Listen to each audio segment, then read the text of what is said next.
Ang sabi sa census, mahigit 11 million ang tao sa Metro Manila. Sa dami ng tao ngayon, paano mo nga kaya malalaman kung sino sa kanila ang para sa'yo?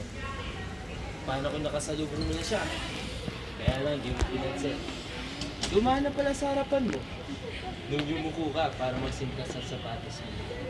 Nasa harapan mo na pala. Kaya lang lumingin ka para tumingin sa traffic light. Nakatitigan mo na pala.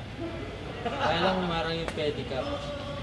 Sa dinami-dami ng tao, may masaswerteng nakahanap na, may iba naghahanap pa, may iba sumuko na.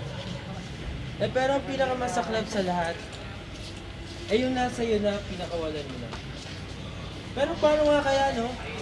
Isang beses na dumadating ang para sa'yo, malalampasin mo pa ba kahit nahuli mo? Oh.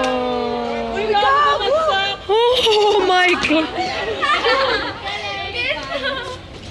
Nasaan na? Ang drama ni Ken!